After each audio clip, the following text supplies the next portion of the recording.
أعوذ بالله من الشيطان الرجيم بسم الله الرحمن الرحيم فانظر كيف كان عاقبة المنذرين সুতরাং লক্ষ্য করো যাদেরকে সতর্ক করা হয়েছিল তাদের পরিণাম কি হয়েছিল। ইল্লা ইবাদাল্লাহিল মুখলাসিন, তবে আল্লাহর একনিষ্ঠ বান্দাদের কথা স্বতন্ত্র। আলাকাদ নাদানা নুহান ফালা নি'মাল মুজিবুন, আর অবশ্যই নূহ আমাদেরকে আহ্বান করেছিল এবং আমরা কত উত্তম সাড়াদানকারী।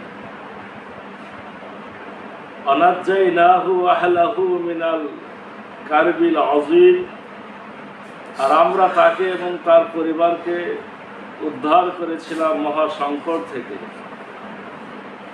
আজআলনা যুররিয়াতাহু হুমুল বাকিন, আর তার বংশধরদেরকে আমরা বিদ্যমান রেখেছি বংশ পরম্পরায়।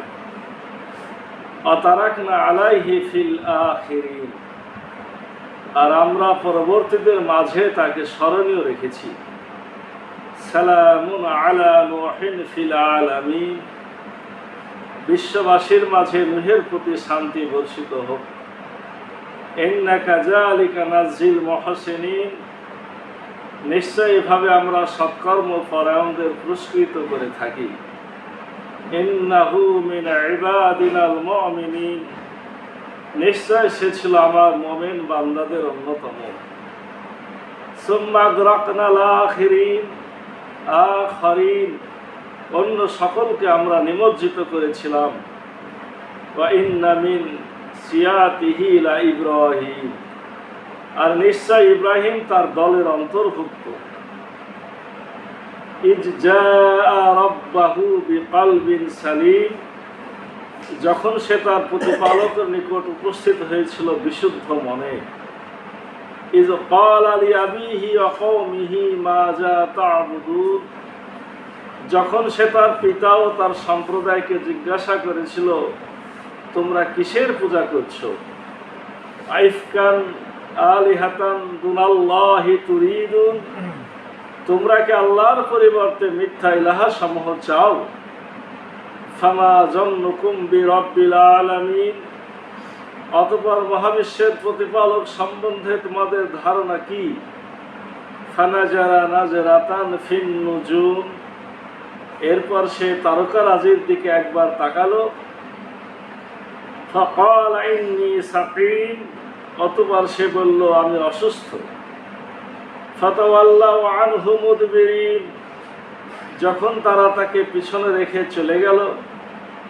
ফারাগা ইলা আলিহাতিহিম ফাকাল আলা তাকুলুন, অতঃপর সে সন্তর্পণে তাদের দেবতাগুলোর নিকট গেল এবং বলল তোমরা খাদ্য গ্রহণ করছো না কেন। মা লাকুম লা তানতিকুন, তোমাদের কি হয়েছে যে তোমরা কথা বলো না। ফারাগা আলাইহিম দারবাম বিল ইয়ামিন, অতঃপর সে তাদের উপর ডান হাত দ্বারা আঘাত করবে। আমরা আজকে সূরা সাফফাত ৭৩ নম্বর আয়াত থেকে ৯৩ নম্বর আয়াত পর্যন্ত তেলাওয়াত করলাম, অর্থ বললাম। এখানে দুইজন নবীর আলোচনা পেলাম, নূহ নবী এবং ইব্রাহিম নবী। রব্বুল আলামিন নবী রাসূলদের কেন পাঠিয়েছেন আমরা গতদিন পরে বলেছিলাম যে সতর্ক করার জন্য আমাদের। কিন্তু যারা নবী রাসূলের কথা, হেদায়েতের বাণী, আল্লাহর ওহী, আল্লাহর কিতাবের কথা যারা শুনবে না তাদের জন্য পরিণাম ভালো না। আল্লাহ সেই কথাটাই বলছেন ফানজুর কাইফা কানা আকিবাতুল মুনজারিন, সুতরাং লক্ষ্য করো যাদেরকে সতর্ক করা হয়েছিল তাদের পরিণাম কি হয়েছিল। যাদের কাছে নবী রাসূল এসেছিল কথা শুনে তাদের পরিণাম খোঁজ নিয়ে দেখো কি ভয়ঙ্কর হয়েছে। যুগে যুগে যারা নবী রাসূলদের অমান্য করেছে তাদেরকে আমি ধ্বংস করেছি।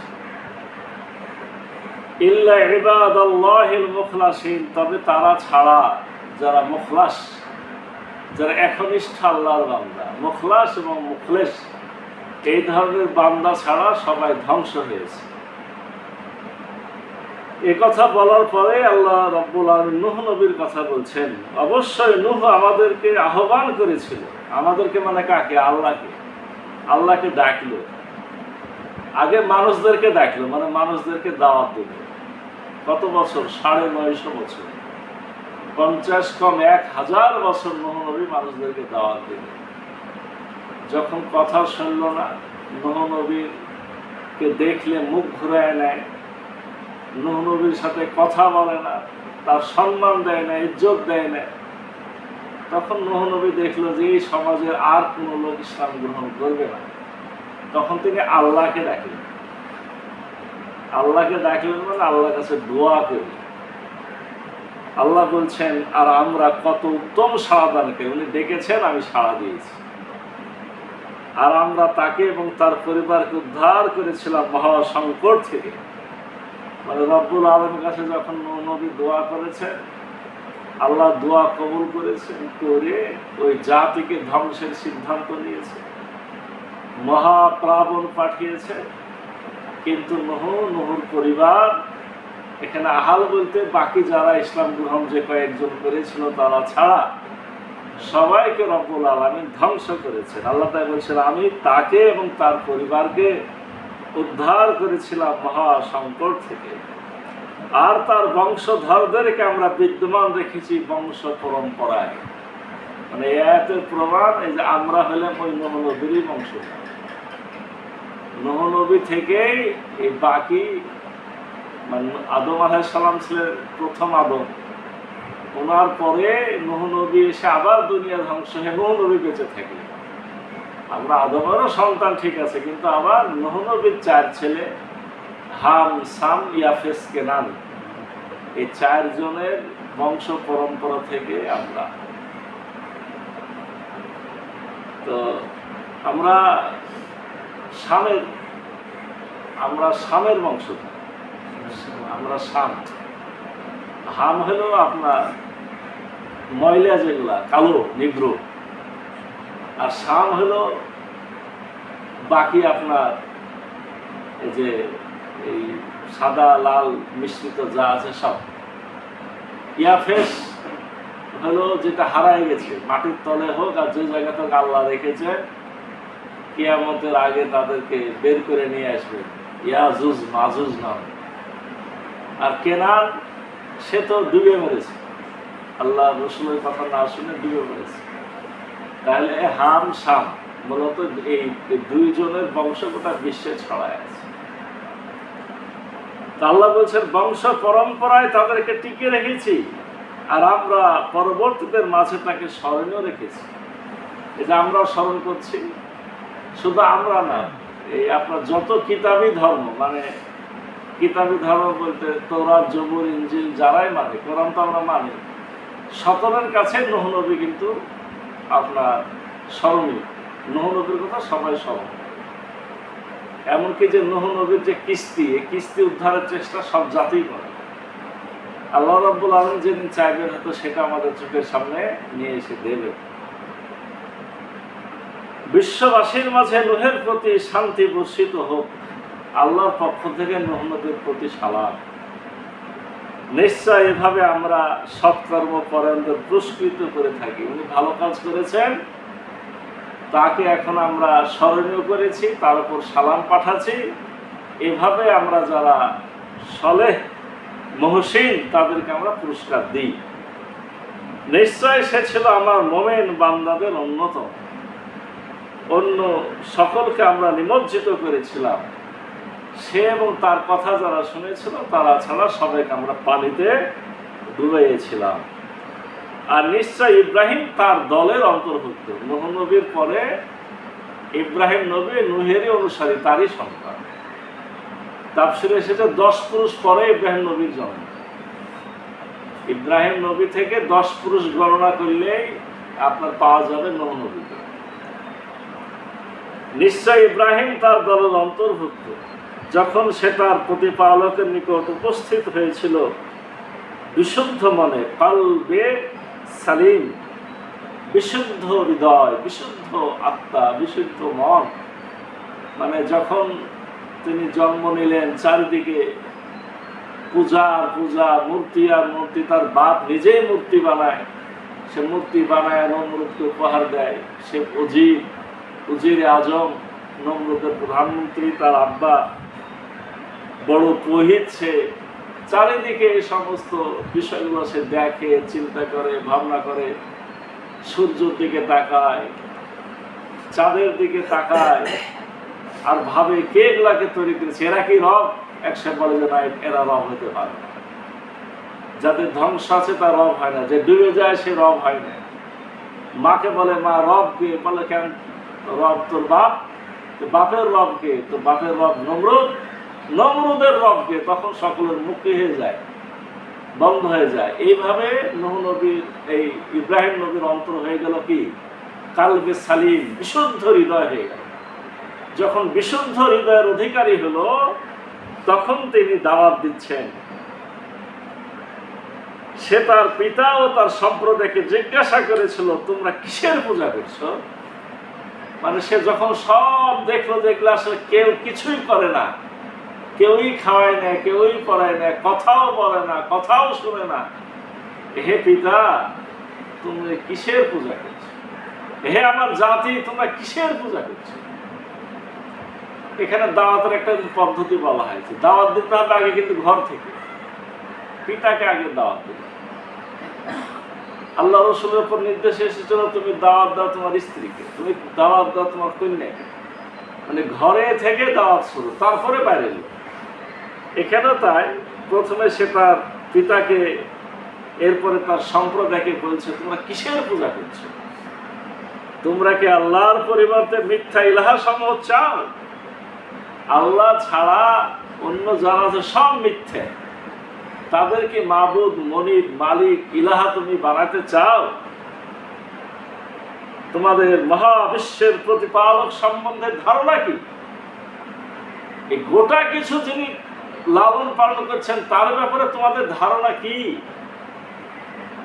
যিনি সাগরের মাঝে আপনার ওই ছোট ছোট রেণু পোকা থেকে তিমিকে আহার করা, দুনিয়াতে ছোট পিঁপড়া থেকে বড় হাতিকে আহার করা, যিনি সকল মানুষকে খাদ্য সংস্থান করে, জমিনের তলে পাথরের মধ্যে একটা পোকা লুকিয়ে আছে, যারও খাবারের ব্যবস্থা তিনি করেন, অর্থাৎ সকল কিছু তিনি প্রতিপালন করেন, তার ব্যাপারে তোমাদের ধারণা কি? এরপর সে তারকা রাজির দিকে একবার তাকালো। তারকা রাজির দিকে একবার তাকালে, এটা বড় ব্যাখ্যান্ত সূরাতে আছে। এখন ওরা সবাই যাবে, ওদের সমাকার একটা মেলা, আনন্দের দিন, খুশির দিনে যাবে, ওখানে যে আনন্দ ফুর্তি করবে। ইব্রাহিম নবীর অন্তর এখন কালবে সালিম, সে তো কোনো পাপ কাজ আর করবে না। তাকে বলছে ইব্রাহিম চলো যায়। ইব্রাহিম নবী বললেন যে আমি অসুস্থ। এই অসুস্থ শব্দটাকে বলে তাওরিয়া। তাওরিয়া কি? মানে মানে মিথ্যা না, আবার সরাসরি সত্য না। তাওরিয়া যেমন ইমাম আবু হানিফার ব্যাপারে কথা আছে যে উনি দাঁড়ায় আছে এক জায়গায়, তো দাঁড়ায় আছে, ওই অবস্থাতে তাকে গ্রেপ্তার করতে এসেছে। ইমাম আবু হানিফাকেও কিন্তু বিষ খাওয়ায় হত্যা করা হয়েছে। মনে করেন না যে যাদেরকে আমরা বড় বড় মানি তারা সবাই সুখে শান্তিতে থেকেছে। গ্রেপ্তার করতে এসেছে, তো বলছে ইমাম চিনে না, আপনার সৈন্যবাহিনী চিনে না। বলছে যে এই ইমাম আবু হানিফা কই? তো উনি দু ধাপ পিছনে সরে এসে বলছে একটু আগে তো এখানে ছিল। তাহলে কথাটা কি হলো? একটু আগে এখানে ছিল, আমার কথা দেখা যাচ্ছে নিজে সরে এসেছে। ওদেরকে বুঝতে না দিয়ে যে কথা, এটা হেকমতও বলা হয়, কিন্তু আপনি সরাসরি মিথ্যা বলতে পারবেন না। ইব্রাহিম নবী তাওরিয়া করলেন, বলছেন যে তিনি কি সত্যি অসুস্থ ছিলেন? তাফসীরে এসেছে হ্যাঁ, তার মানুষের অসুখ বিসুখ তো লেগেই থাকে, সর্দি, কাশি, জ্বর, মাথা ধরা, তারপরে একটা ছোটখাটো অসুখ থাকতেই পারে। উনি বলতে পারে যে আমি অসুখ, আমি হয়ে যাবো না। আবার জাতির লোকেরা এই পাপ কাজের জন্য যাচ্ছে, মানসিক ভাবে তিনি অসুস্থ তো হইতেই পারেন, মনের দিক দিয়ে অসুস্থ, আমি অসুস্থ, মানে সোজা কথা যে আমি ওখানে যাবো না, তার জন্য তিনি একটা লাইন খুঁজলেন। খুঁজতে যে কি করলেন, প্রথমে যখন বললো যে চলো যাই, তখন আকাশের দিকে তারকাদের দিকে তাকালেন, কিছুক্ষণ চিন্তা করলেন, মানে মানুষ চিন্তার সময় তিনি আকাশের দিকে তাকায়, মাথা নিচু করলেন করে বলছেন যে আমি অসুস্থ, মানে আমি যাবো না। যখন তারা তাকে পিছনে রেখে চলে গেল, অতঃপর সে সন্তর্পণে তাদের দেবতাগুলোর নিকট গেল এবং বলল, তোমরা খাদ্য গ্রহণ করছো না কেন? সবাই যখন গেছে, এবার ইব্রাহিম নবী ঢুকেছে কোথায়? ওদের দেবালয়ে, যে জায়গাতে আপনার দেব দেবী সাজানো আছে। তাফসীরে এসেছে যে যেদিন তাদের এই একটা দিন, আমাদের যেমন ঈদের দিন, ওদের একটা দিনের আনন্দের ছিল। আনন্দের দিনে ওরা এক জায়গাতে, সব এক জায়গাতে হইতো, ওখানেও পূজা অর্চনা করতো, মেলা করতো।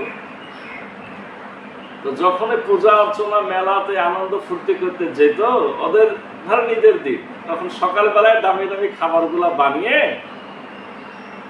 পূজার সামনে রাখতো। সেদিনকে আপনার পূজার জামা কাপড়ও চেঞ্জ করতো, আর বিছানা ক্যাথাও চেঞ্জ করতো। মানে আপনারা জানেন যে এই যে হজের দিন আসছে, হজের দিন, এই হজের দিনে কি হবে বলেন তো? কাবা শরীফেরও চাদর চেঞ্জ করা হবে, গেলাফ যেটাতে ঢাকা থাকে, 1 বছর পর পর ওই গোটা চাদর কি করা হয়, চেঞ্জ করা হয়।